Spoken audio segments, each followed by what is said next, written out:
Hello, chào bạn. Rất vui được gặp lại bạn trên kênh Kiếm Tiền Online VNN. Thì như các bạn đã biết, MMO thì phát triển ở đây rất là lâu rồi. Và hiện nay là kiếm tiền trên mạng này cũng đang được rất nhiều bạn trẻ đông đảo quan tâm. Thì hôm nay mình sẽ giới thiệu các bạn một app. Các bạn vừa đọc báo, các bạn vừa biết tin tức. Nhưng đặc biệt một điều là các bạn cũng có thể là kiếm tiền từ nó. Thì các bạn đã tải về rồi, các bạn lên Google Play tải về rồi thì ứng dụng nó sẽ như thế này. Ở đây là mình đăng nhập rồi nên nó đã xuất hiện cái avatar Facebook trên này. Nhưng khi các bạn tải về rồi thì các bạn sẽ đăng nhập vào Facebook thì giao diện chính nó sẽ như thế này. Thì mình sẽ đi từng tab cụ thể nhé. Đầu tiên là giao diện chính. Ở đây là VN ngày nay sẽ đề xuất cho chúng ta là những cái tin hot trong ngày. Ví dụ như là đã tìm thấy em gái xinh như này. Đây, avatar. Tiếp theo là phone cúp, xã hội. Ở đây nó có rất là nhiều tab, các bạn cứ theo dõi nha. Nếu các bạn thấy thiếu những cái nội dung gì đó thì các bạn có thể là nhấn vào dấu cộng này thì nó sẽ hiện ra rất là nhiều ở đây. Xe cộ, du lịch, phone cúp, thể thao, sức khỏe, đời sống.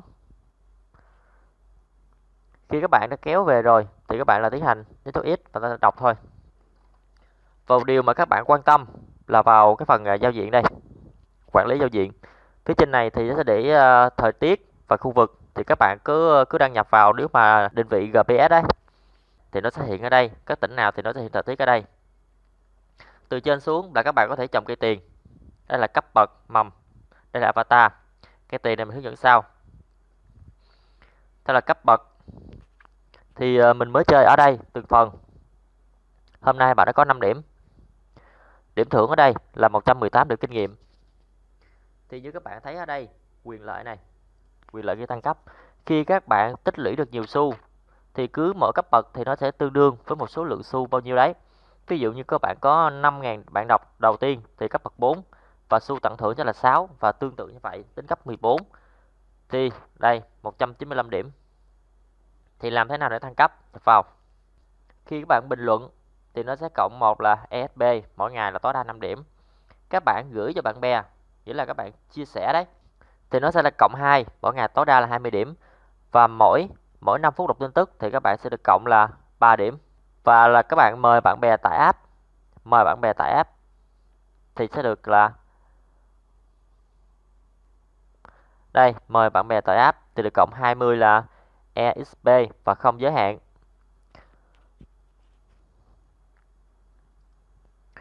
Và tiếp theo là tới phần thông tin bình luận. Thông tin thì mình chưa có cập nhật thông tin. Phần bình luận. Và phần quan trọng nhất vẫn là phần xu nằm ở đây. Đây. Hiện tại mình có 7 mấy xu thôi và nó đổi ra Việt Nam đồng. Khi các bạn có số lượng xu nhiều á thì các bạn tiến hành là rút tiền và tiến hành quy đổi cho các bạn.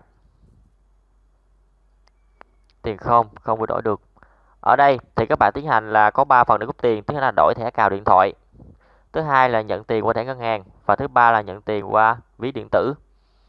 Các bạn có thể nhận qua thẻ ngân hàng. Đây, nhận qua thẻ ngân hàng. Thì các bạn cần phải có tiền 100.000 và thấp nhất là 100.000 các bạn sẽ rút được nhé.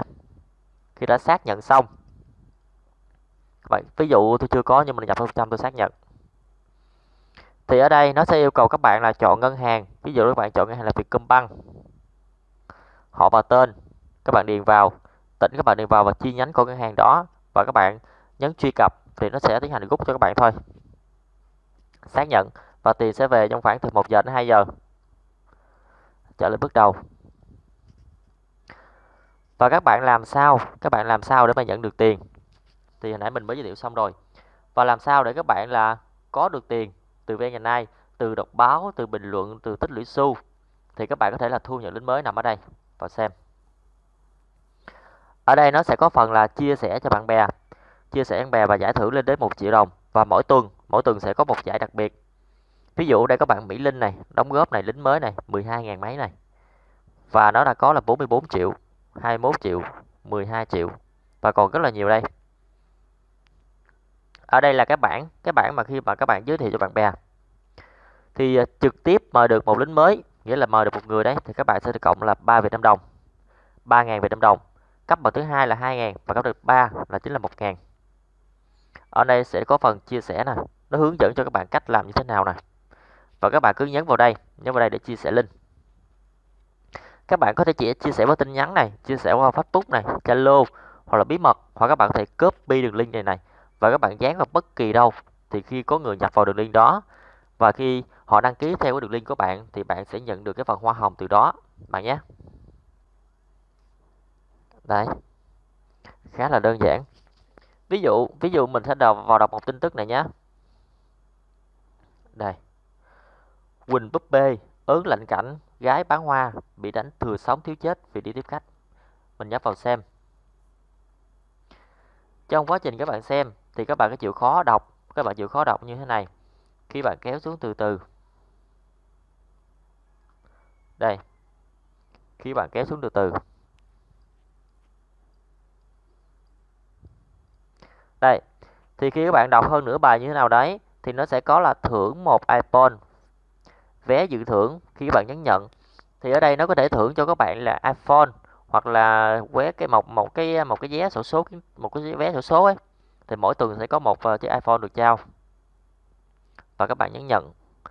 Nó chúc mừng bạn đã nhận được và tham gia chương trình. Đấy. Chờ đợi download. Và khi các bạn tham gia chương trình như thế đấy, làm nhiệm vụ để tích lũy điểm này. Ở đây các bạn có thể tùy vào phần và tùy vào nhiệm vụ của mình mà mình làm từ nhiệm vụ này. Có nhiệm vụ tấn công một quái 2 trên bản đồ, nhận được 266 xu này. Đấy, các bạn cứ làm nhiệm vụ như vậy nhé. Hoặc là video. Đơn giản thì các bạn cứ tạo và xem video thôi. App này cũng khá là đơn giản.